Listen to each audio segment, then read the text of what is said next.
Hello, everyone, and welcome to the webinar, Passing the Computer-Based HVAC and Refrigeration PE Exam.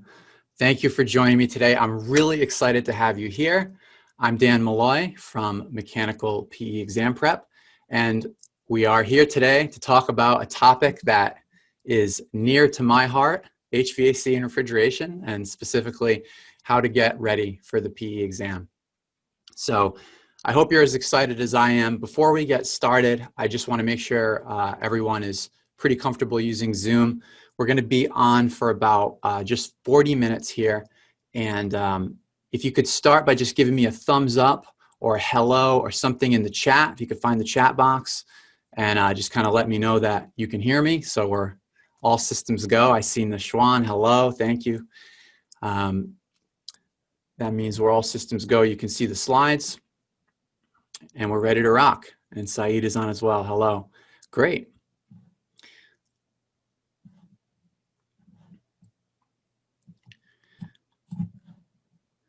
All right. So the first thing I want to talk about here with everyone is, regardless of where you're coming from. Well, actually, let's actually take a minute. Where's everyone writing in from today? Where are you all located? I'm in Massachusetts, just to start the ball rolling. Type in the chat. Florida, awesome. DC, Texas, cool. Awesome, we're from all over. So the thing I want to kind of start us out with here today is, why do you want to get your PE license? And I'm sure you've all thought about this before, but I want to go a little bit deeper today. So take a moment, kind of reflect on it, and type in the chat, what's your reason why you want to get your PE license? Why is it important to you? Why is it important to you really, right? So maybe there's a reason that comes to you right away, and then maybe there's a deeper reason behind that. See what comes up for you guys.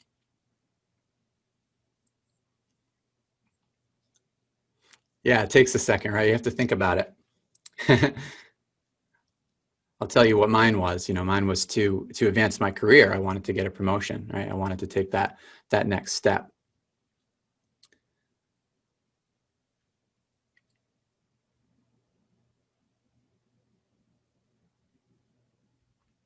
The opportunity to climb the ladder and potentially open my own place. So the potential to start your own business, to really have your own, right? The autonomy that comes with that, I'm sure, is a big pull. Absolutely. Anybody else? We get one more.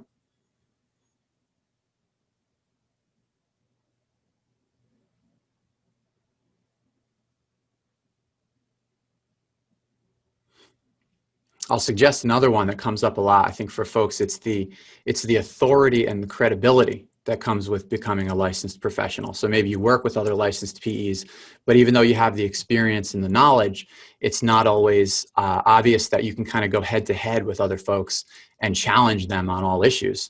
So this is a way that you can sort of have the letters after your name to match up with them and kind of go toe to toe and say, it's not about being right or being wrong. It's just getting your voice heard, in those moments. And so whatever your reason is, and you don't have to write it here, but I'm sure you've reflected on it. And I want to invite you to go deeper on that on your own. But whatever that reason is, you really want to keep that in the front of your mind as you go through this process, because there are going to be points in studying where it's going to be boring, it's going to be hard, other things in life are going to come up. And the question is, what are you going to do when those moments come? Are you going to procrastinate? Are you going to put it aside? Are you going to say, I don't really feel like looking at that right now, or it's not that important anyway? Or are you going to dig in, right, and push through? And I think it's the reason why you're going for it that's going to really propel you forward in those moments. So let's talk just for a moment about what some of the challenges are. Write in the chat box what's hard. Maybe you've already started, right, and you're just getting started. Or maybe you already took the test once and it didn't work out and you failed and you have to take it again. What were some of the challenges that you encountered? Or if you're just getting started and you're really at the beginning of this path, what are some of the challenges that you think you'll face as you get down the road? And even if you're really excited right now about getting started, write in the chat what comes to mind there.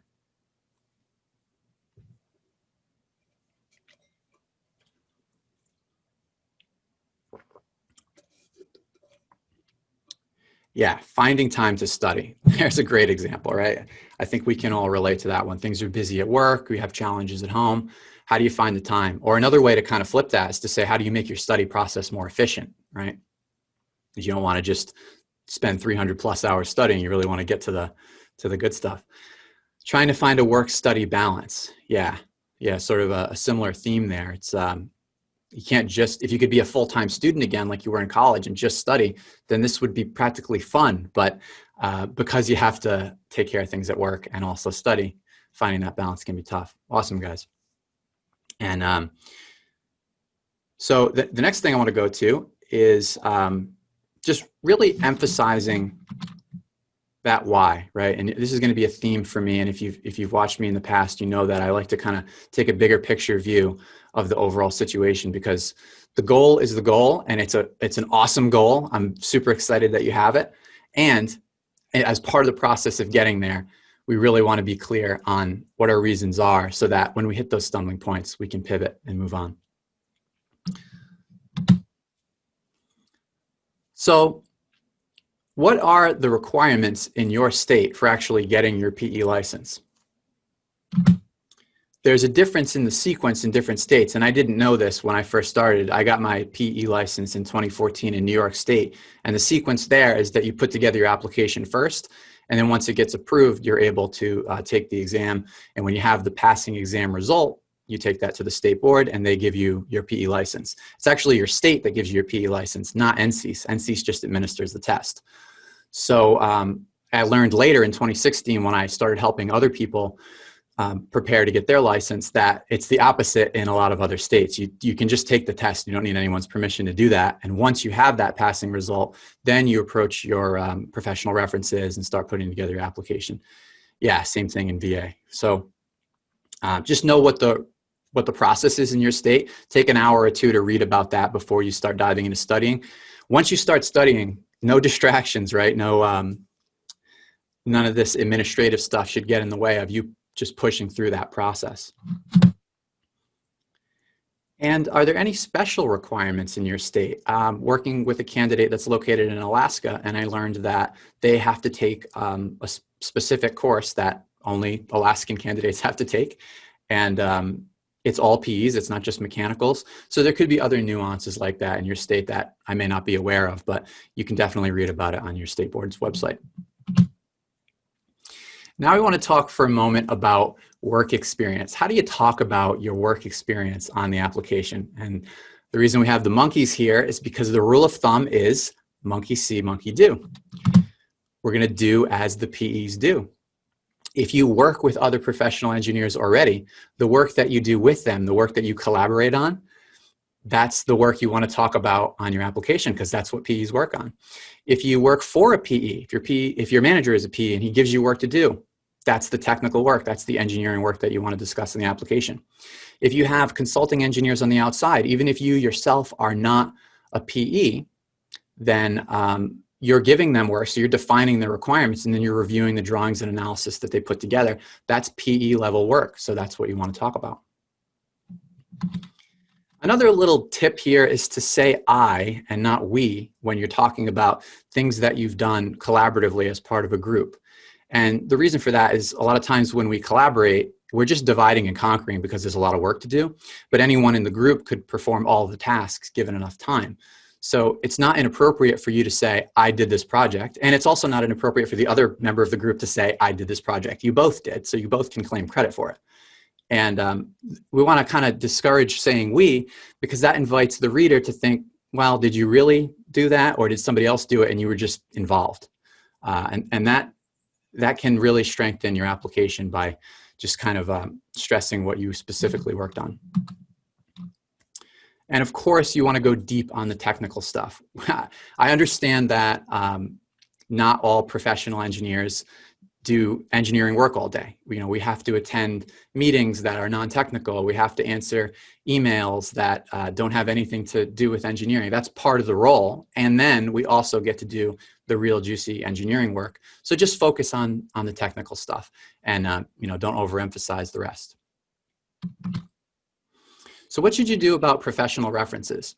Well, this can be pretty easy if you already have 3 PEs that you work closely with. That's a natural choice for you. You're going to just approach them, try to do it early, get it on their radar. They're helping you, so you want to make the process as easy as possible for them. But what do you do if you only have 2 and you need to get a non-PE reference to sort of supplement the other 2? I was actually in this exact situation when I was getting my sponsors, and I ended up going to my boss, and it was a natural choice for me because even though he wasn't a professional engineer, he had 2 decades or more of experience in the industry, and he'd been managing PEs for most of that time. So it just made sense. And who knows your work better than your boss, right? This is a person who can speak to your, not only your credentials, but the qualities of you personally. And if you don't have a boss that would be suitable for this, maybe you have a senior colleague that works, or even a peer that works in your organization that may be willing to sponsor you. I think that can work quite well. Now, it's a little more challenging if you don't have 2, right? If you only have 1 or none, then I would suggest kind of walking that back and saying you have to get in proximity of the people that are going to support you. So this is actually a question that came up this week. A candidate asked me, hey, I don't have anybody to sponsor me. And what I would say is maybe studying is not the first item on your agenda. Maybe you want to change your role within your organization, or maybe you need to change jobs, because if you're not working alongside professional engineers, then who's going to vouch for you that you're fit to take on this challenge? So what do you do in terms of support? Passing an 8-hour exam is hard, especially if you have to do it alone. And I told you it was important to know your reasons why you're doing this. This is a perfect opportunity to use that.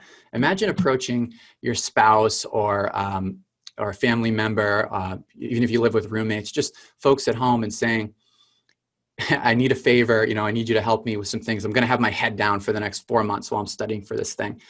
And how much, it's not really a negotiation, it's more of an inspiration. Can you say to them, this is going to change my career, I'm going to get a promotion, I'm going to make more money, it's going to put us on a whole different trajectory. That's a much more compelling way to make that ask. And then when we get to the other side of this thing, then I can contribute and pick up the slack again. And then can you make a similar request at work? Maybe it's with your team and your colleagues. Can they cover you on some projects so that you can have a little more bandwidth while you're studying? And if you have some colleagues that are technical and they enjoy studying for these things, especially if they're already PEs with HVAC as their specialty, do they want to solve some problems with you? Wouldn't that be fun at work? Or even some junior colleagues that are really sharp, and maybe they don't have the experience that you do, but they want to follow in your footsteps so they could get ahead on their studying. And maybe this is the most important one. Could you go to your boss and say, I'd like to have some time off, maybe knock off early on a Friday or every other week, or some kind of flexibility on time, as long as you're getting your work done, of course, that you could spend studying. And would your employer be willing to sponsor you on a PE exam prep program so you can be more efficient with your time? And instead of spending 300 hours studying, could you cut that time in half? And I have some ideas about how to do that, which I'll share with you later. And the worst thing that can happen when you're sharing these things is that the answer is going to be no. And then you're right back where you started. So I think it's a good idea to get in the habit of asking for the support that you need. Let's talk for a moment about references and books that you may need. So now that we've transitioned from the open book paper and pencil exam of 2019 and earlier, and we're into the computer-based test, or CBT, the only reference that you're going to have on test day is the Mechanical Reference Handbook. That's a downloadable PDF that you can get from NCEAS. Just log in as soon as you have a username and password, you can get it. Make sure you get the latest revision, which is version 1.1. It's already been updated once. And the big thing with the reference handbook is just to learn the search terms. Since this is all you're going to have, you want to be able to solve problems fast. So you want to know how to quickly find what you're looking for. And really, that would be the end of the story, except that the reference handbook isn't really a good learning aid. It's got the tables in there and the formulas, but if you don't have the background and the context and you don't know already what you're looking for, it's pretty easy to be lost. Like if I just gave you this and you hadn't really studied much, you wouldn't get too far. So I do recommend getting the Mechanical Engineering Reference Manual, or the MERM. I think this is the 90% solution to all of your studying. It covers virtually everything you would want to know.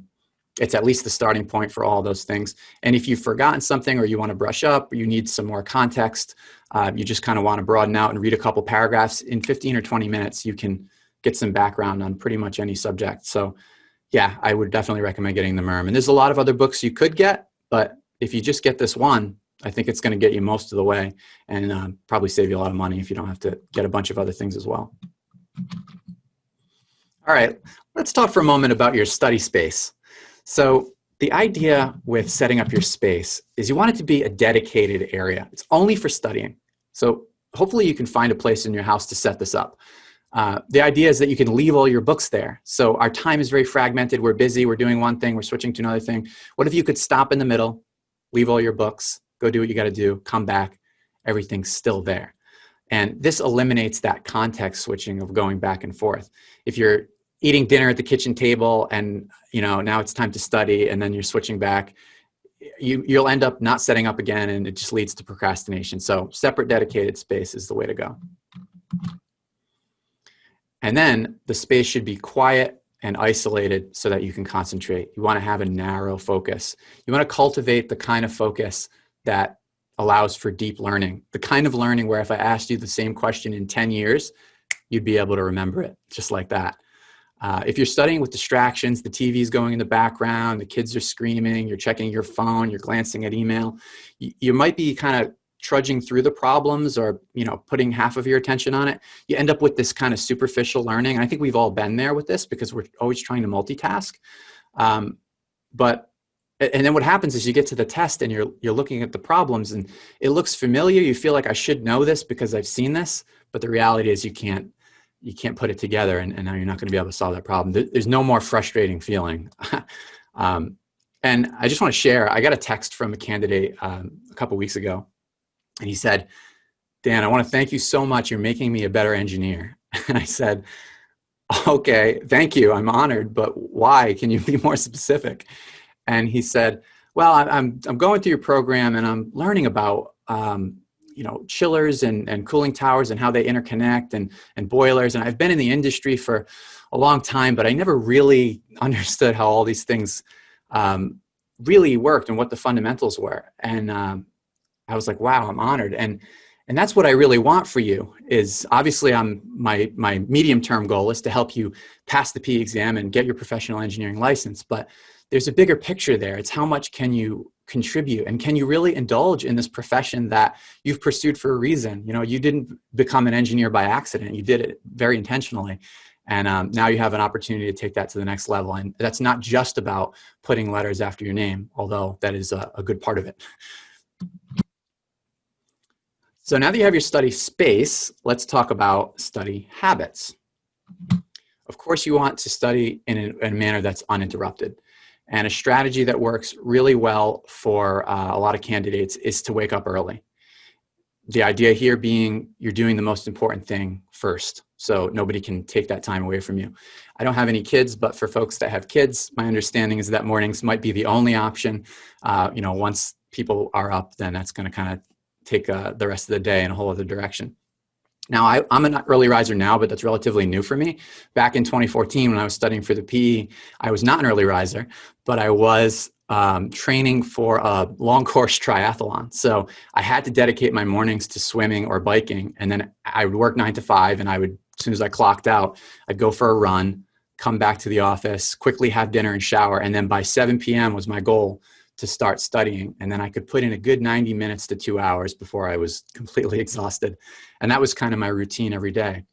So if nights work for you and you have the energy and you can focus, then by all means do that. And the next thing is consistency. It's better to study for an hour and a half or 2 every day and don't break the chain. Now, as soon as I say that, some of you who are hard on yourselves will beat yourself up if you miss one. If you get sick, if you have another commitment, if your schedule doesn't allow it one day, don't beat yourself up. Just don't miss 2 in a row. Pick it back up, start that chain again at 1. So we want to develop that habit of a little bit of studying is better than no studying. And when you do that over many weeks, the learning that you're going to have, it's just inevitable. You're going to make progress. Okay. And now really zooming out, let's talk a bit about taking care of yourself. And, this is probably not something you expected to hear about on a PE exam prep webinar, But I'm a firm believer that small changes in your lifestyle are going to make you happier and healthier, and that's going to sharpen your critical thinking and increase your mental stamina. And when you really get down to it, test taking is a sport, and that means you can train for it. So what does this look like? Well, more exercise is generally a good thing. That doesn't necessarily mean you have to go for a run or go to the gym and lift weights. You could just move more. A lot of us are working from home now. So can you take some breaks and walk around, do some stretches, just loosen up in the middle of the day? More sleep. Can you go to bed 30 minutes earlier? You might say, oh, I'll sleep in 30 minutes later, but if you enjoy that productivity time in the morning, that's a trade-off too. So I like to think about what's the last, how do I spend the last 30 minutes of my day? Was it really productive? If not, maybe go to bed earlier. Can you get a little bit more recovery interspersed in your day? I don't know about you, but I'm kind of the anxious type. So I tend to go all day.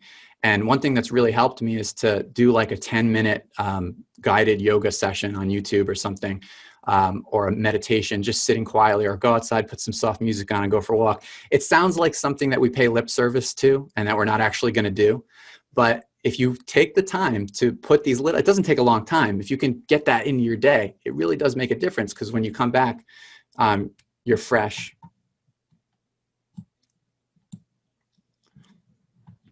Sorry, we might be running out of time. If that happens and we get dropped, then just jump right back on in 2 minutes and we'll pick right back up where we left off. But I'm going to continue from here. Nutrition is another big topic, and I won't go into a lot of detail about it here. But an easy way to do this is to have a big salad every day. And then the last one is hydration. Drinking more water can be a big help. Moderating caffeine is another thing to look at. I really like coffee, but it tends to make me a bit restless and jittery. So that's something you may just want to watch. And then alcohol, if you have a big goal, you have to look at, is that really consistent with where you want to be 4 months from now? And then the big takeaway is, if you did all of these things or some combination of them, where would you be by the time your PE exam prep date actually came? And, if you kept it going after that, what would be the impact to your career and to your life? I think that's pretty exciting. So now I put together a study schedule for you, and some of you may have seen this in an email from me earlier in the week, but this is your plan, 16 weeks. It's really a sweet spot for how to get ready. You could take more time, but it's hard to get serious before about 4 to 6 months out from your test date. And if you try to do any less, it's a bit too compressed for the amount of material you have to cover. So I recommend about 4 months. And you'll notice on the first row there, that red bar, we're going to start with the fundamentals. We want you to get the foundation first. It's kind of an 80-20 principle, because there's a temptation to dive in and start solving practice problems right away. And I actually do recommend that 80% of your study be solving actual practice problems. Getting a lot of repetition there is great, and it's definitely the way to go. But by putting that foundational, fundamental studying right at the forefront, that's going to get you ready to actually recognize what these problems are about and how to solve them. Then we're going to do these short 1.5 to 2 week sprints: thermo, fluids, psychrometrics, heat transfer, HVAC, and systems and components. And by the time you get through that, that's about a 3-month block, but it goes fast. Then you are pretty much ready to go. You've seen 80% of what you need to, but you may not be as fast as you'd like to be at that point. And the way we're going to handle that is with a lot of mixed practice. So in that last 4 weeks, there's some full practice exams and getting a lot of mixed practice in. And then I've allowed an extra week there at the end just for logistics and rest. That's just a bit of extra contingency in case you kind of get pushed back while you're in the middle of the schedule. And that's it. It's a pretty simple schedule. I think a lot of folks tend to overcomplicate things. We're engineers. We like to get into details. But the simpler you can keep your schedule, the better, because complexity is the enemy of execution. So what we will do next is a quick demo of the HVAC and refrigeration bundle, which some of you may be familiar with, but I want to show you what it actually looks like inside the bundle. So when you log into Thinkific, you have your own dashboard. Thinkific is a learning management system, and that's where all my courses are located. And when you go into your dashboard, you'll see all the courses here. The first two that we talked about there are the daily insights and the HVAC and refrigeration fundamentals. So you're getting the foundation first. And then you go into those 6 practice modules: thermodynamics, And then there's a couple more on the next page. Systems and components, HVAC, heat transfer, psychrometrics, and fluids. That's the main part of the program. And then there's 3 practice tests. There's the mini exam, which is 10 problems. Those are a little harder because I just want to stretch you a bit after you've gotten through the main part. And then there's a full practice test, the HVAC refrigeration solutions, which is 85 problems, mixed practice there. And then the practice exam here, which is another 80 problems. And then there's the office hours and the practice problems book, which I'll tell you more about in a minute. The other thing I want to mention about Thinkific is they do a fantastic job with tablet integration. So if you're imagining watching these solution videos and you don't always want to be on your desktop or your laptop, you can watch them on a tablet, or if you have one of those big iPhones with like a lot of screen real estate, I have some candidates that are actually watching them on that as well. And I guess that can work pretty well. Yeah, Thinkific does a really nice job with that. And all of the courses have free previews, so you can check out the practice problems and the first solution video for free. Let me actually show you inside one of the practice modules so you can get a sense of what that looks like. The first thing you get is the practice problems PDF. And this particular module has 23 problems, which is pretty typical. Most of them have 20 to 25, give or take. And then that's a downloadable PDF. And then I've also put the main formulas here that you'll need to solve those problems. This is basically the 90% solution to your thermal life here. There might be a few strays, but that will get you most of the way there. And then I've put some key search terms organized by problem. So if you're stuck solving a problem, you can try searching these terms in the reference handbook, and that'll hopefully get you unstuck.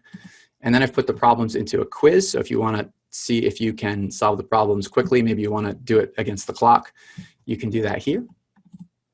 And then you have the answer key. If you don't want to look at the solution yet, you just want to see if you got the answer right without checking, then you can use the answer key for that. And then the individual solution videos, I just want to, if you're familiar with any of my content on YouTube, you're probably used to this, just me writing on a virtual whiteboard and talking it through as though we were sitting side by side and using a whiteboard. And toward the end of the problem, I take a screen capture of the final solution and I put that into a solutions PDF, which is also downloadable for you.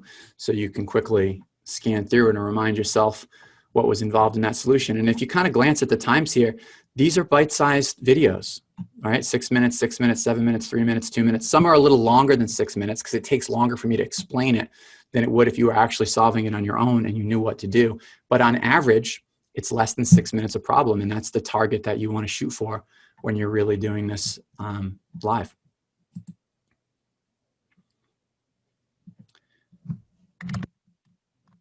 So that's the bundle. So let's summarize what's in the bundle. It includes 11 modules. And we talked about the foundation first, fundamentals and daily insights. When you get through those two, and those two are completely passive. So even though I've budgeted 2 weeks for it, you could literally do those in a weekend. It's 12 hours of content. You can sit and watch it. And when you emerge from that, when you get to that point, you have a ton of momentum because now you have all this context. You go from a state of kind of being overwhelmed. There's all this information. I don't know where to start. Once you get through those, you're like, okay, I know the lay of the land. I don't know everything I need to know, and I have a lot of work to do. But at least you've defined what that work is and you have a direction. So that's kind of already a relief. And the good news is if you get through that quickly, you still have 3.5 months to work with to get through the main part of the course. So you're hopefully feeling pretty encouraged at that point. And now you're going to do these 1.5 to 2 week sprints through the main part of the course, which is that those practice modules. When you get to that point, you've seen most of what you need to see. And you're actually pretty experienced. You probably know more than you realize at that point. And because of having had to struggle through a lot of problems, you may feel a bit uncomfortable. And perhaps you even feel less confident than you did at the beginning of the process. But you've actually learned a ton. And what you need to do now is just close those remaining knowledge gaps, and you need to get faster. So that's where this mixed practice comes in. And we do the mini exam, the solutions, and the full practice exam. So all in all, the program has over 300 practice problems in it. There could be more, but you don't need more. If you can solve these problems, especially the ones in items 3 through 8, it would be hard for you not to pass the PE exam. If you can get your head around this stuff, which I'm sure you will with all the solution videos, you know, it's going to work. And there's more in the bundle as well. I just released a new practice problems book, and the reason it's highlighted in red there is because it matches up with the items 3 through 8 above. It's a companion to the practice module. So if you don't have the opportunity to go back and watch the videos again, then you can just flip through the book, and I've put a written solution there, which I put the formulas with all the Greek letters and everything. And I've even called out in red text the actual search terms that you need for the reference handbook so that you're getting in the habit of solving these problems fast. So I put a lot of time into the book, and it's a $300 value, but I'm including it in the bundle because it's a complement to the practice module, and I just want you to have every possible resource here. I'm also really excited. I'm going to be starting in October with bi-weekly office hours. So we'll meet on Zoom just like this, but instead of a slide deck, I'll have a virtual whiteboard, and I'll answer any questions that you have for me at that time. And it doesn't have to be from my program. Anything HVAC and refrigeration related or PE exam prep related is fair game at that point. So we'll be starting that soon. I'm also providing access to the private Facebook group, because part of what you're getting here is not just content, it's also community, right? To be able to share your story and your struggles with other candidates and to kind of help each other out. Obviously, I'm there to facilitate that process, but also there's a lot of things that, you know, it just helps to have peers going through the same thing at the same time to kind of lean on. And lastly, you and I will have a one-on-one call every month until you pass, because I really want to see this through all the way to the finish line for you. You know, this is, if you have specific questions as you go or you're stuck on something, you're getting accountability from me. It's my job to get you unstuck, right? A passing result is the only thing that we're trying to get to here. So all of this stuff taken together has a total value of $1,638.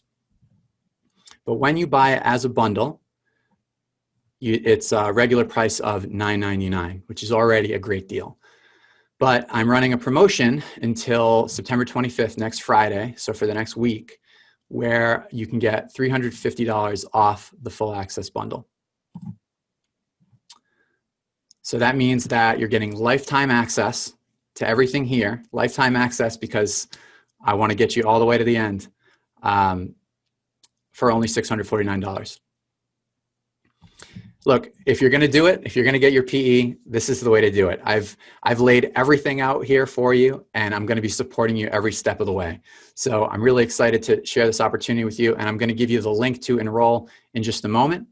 But I want to share one more thing with you. I was on the phone with a candidate just this week, and he just found out that he passed the PE exam. So he was really excited, and he wanted to share with me, you know, all the details of what was on the test and what surprised him. And I said, yeah, but how did it go? You know, how were you feeling when you were actually in there? And he said, well, you know, there were a few problems that I didn't quite know what to do, but, you know, I left 90 minutes and I finished each section. I said, well, hang on a minute. You have 4 hours and you just left 90 minutes on the table. So, you know, 3 hours total, you left early. He said, yeah, I was confident.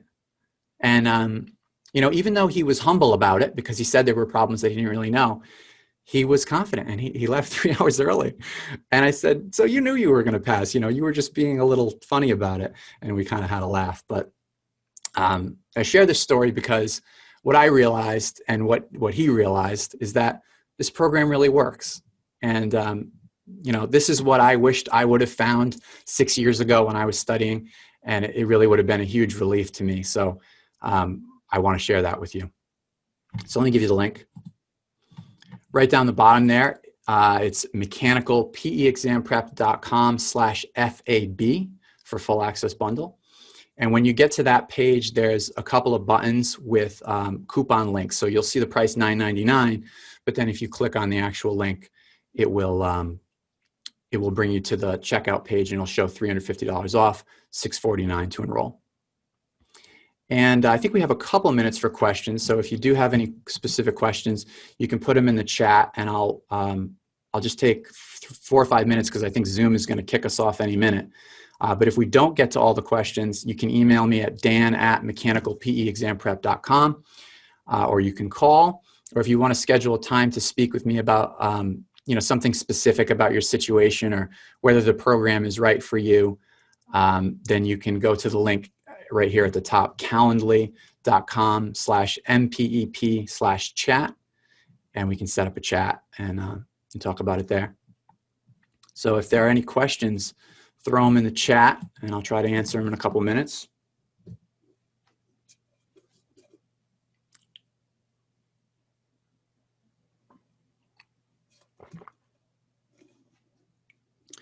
Does any difference between MERM 2020 copy and oldest? Well, it's by edition. So the 14th edition is the latest edition. I don't know if that came out in late 2019 or early 2020. But if it's the 14th edition, there aren't any more updates after that. I'm not sure if that answers your question. Excellent course. Oh, thank you, Saeed. Nashwan, any idea percent of questions are needed on average to pass? No, and it's hard to get at that answer because the folks that are on the review board and do that, determine that, they come up with a cut score based on the number of minimally qualified professional engineers that would get that question right in their view. So it's kind of their opinion, but it's the opinions of a group of people. So if it's a really hard question, maybe they think only 2 people out of 10 would get it right. If it's a really easy question, maybe they think 9 people out of 10 would get it right. The questions are all weighted equally, but that sort of factors into what the cut score will be on a particular test. And every test is different because they're pulling from a large pool of problems. So it's hard to game, and it's hard to do these practice exams and say, oh, I got 40 right and that's not enough, or I got 70 right and that is enough. You really can't play that game. You just got to get the fundamentals down and, be confident that if you got to take care of the things that you can control, the 6 main topics in the practice modules. If you can get your head around those problems, you're going to be all right.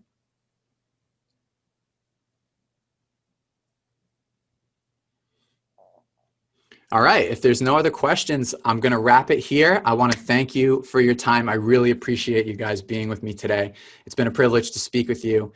And some of you are already working together, but for those of you that are new, I hope to be able to serve you on your journey, and happy studying.